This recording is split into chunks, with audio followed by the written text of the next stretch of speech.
মজুরিটা আমাদের ঠিক আমরা পাই না। আমাদের কেন আপনারা অবহিত রাখবেন রংপুরে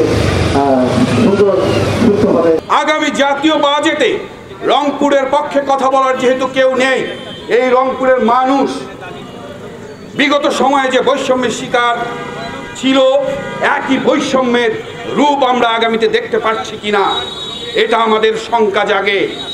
তাই আমরা এই ইন্টারিমের কাছে রংপুরবাসীর পক্ষ থেকে আমরা জেলা প্রশাসকের মাধ্যমে একটা দাবি নিয়ে স্মারকলিপি দিতে চাই।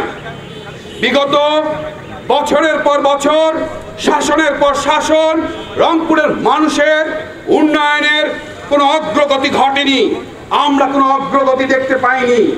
আমরা দেখেছি গত বছরেও এই জুন মাসের বাজেটে রংপুরের কোনো উন্নয়ন বাজেট 1 পয়সাও ছিল না, এবং রংপুরে যে একমাত্র বিশ্ববিদ্যালয় বেগম রোকেয়া বিশ্ববিদ্যালয়, এই বিশ্ববিদ্যালয়ের জন্য মাত্র 1 লক্ষ টাকা বাজেট দেওয়া হয়েছিল। এটা একটি হাস্যকর, এর যে বড় হাস্যকর আর কিছু হতে পারে না।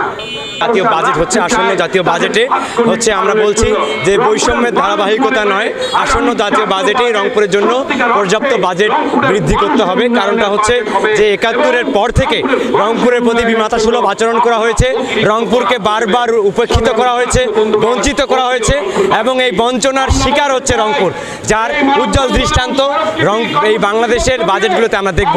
ফলে আমরা বলছি যে 24-এর যে জুলাই অভ্যুত্থানের যে স্পিরিট এবং জুলাই অভ্যুত্থানের যে আকাঙ্ক্ষা, নতুন বাংলাদেশের যে আকাঙ্ক্ষা তৈরি করেছে, সেই আকাঙ্ক্ষার ফলে যাতে রংপুরকে আর পূর্বের মতো যাতে বৈষম্যের ধারাবাহিকতায় না ফেলা হয়, রংপুরের জন্য যাতে পর্যাপ্ত বাজেট রাখা হয়, বরাদ্দ করা হয়, বাজেট বরাদ্দ করা হয়, যার ফলে আমরা বলছি যে এখানে কোনো শিল্প কলকারখানা গড়ে ওঠে নাই, অর্থাৎ কৃষিভিত্তিক শিল্প, ভারী শিল্প থেকে শুরু করে এখানে শিল্প কলকারখানা অনেক সম্ভাবনা রয়েছে। কিন্তু বিগত সময়ে রংপুরকে ভালোভাবে চিন্তা না করার ফলে এটা হয়েছে যে এখানে কোনো বাজেট বরাদ্দ করা হয়নি।